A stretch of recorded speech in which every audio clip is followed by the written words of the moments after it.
75 साल में जो इस देश में नहीं हुआ वो हो रहा है। देश की संसद में मोदी सरकार द्वारा संविधान को बुलडोजर से कुचला जा रहा है, संसदीय परंपराओं को रोंदा जा रहा है, प्रजातंत्र और विपक्ष की बोलने की आवाज को दबाया जा रहा है। देश के इतिहास में पहली बार 75 वर्षों में 141 सांसदों को मोदी सरकार ने प्रस्ताव लाकर निष्कासित कर दिया। पहली बार 75 वर्ष में विपक्ष मुक्त संसद बना दी गई है, वो लोकसभा हो या राज्यसभा हो। क्या देश का संविधान बच पाएगा? क्या देश का प्रजातंत्र बच पाएगा? क्या देश में संसदीय परंपराएं बच पाएंगी?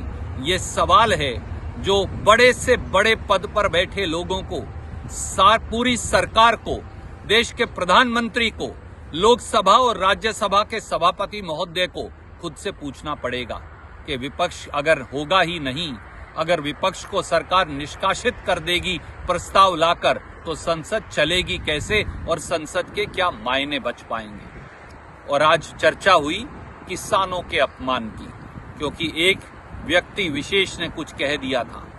मैं पूछता हूं मोदी सरकार से, जब लाखों किसान दिल्ली के दरवाजे पर 3 काले कानूनों के खिलाफ भूखे प्यासे बैठे थे, सर्दी में, धूप में, गर्मी में, तो क्या उन किसानों का अपमान नहीं हो रहा था? जब 700 किसान दिल्ली के दरवाजे पर 3 काले कानूनों के खिलाफ मर गए थे, शहीद हो गए थे, तो क्या उन किसानों का अपमान नहीं हुआ था? जब भारतीय जनता पार्टी के नेता हम किसानों को उग्रवादी, नक्सलवादी और एंटी सोशल एलिमेंट कह रहे थे, तो क्या तब किसानों का अपमान नहीं हुआ था? जब किसानों की पहलवान बेटियां जो भारत के तिरंगे को ऊपर करती हैं, जो मेडल लेकर आती हैं देश के लिए, जब भारतीय जनता पार्टी की सरकार देश की संसद के बाहर दिल्ली पुलिस से उन्हें घिसटवाकर पिटवा रही थी, तो तब किसानों और उनकी बेटियों का अपमान क्या नहीं हुआ था?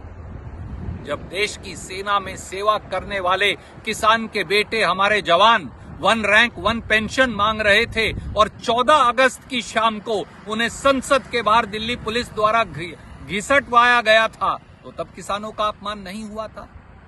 पद पर बैठे हुए हर व्यक्ति को यह सोचना पड़ेगा कि गरिमा का मापदंड क्या है। कोई कितने भी बड़े पद पर बैठा हो, वो प्रधानमंत्री हो, वो गृह मंत्री हो, वो राज्यसभा के उपसभापति हों, वो लोकसभा के स्पीकर हों, या वो देश के राष्ट्रपति भी हों, उनकी जात और धर्म नहीं होती, उनका कर्तव्य का बोध होता है।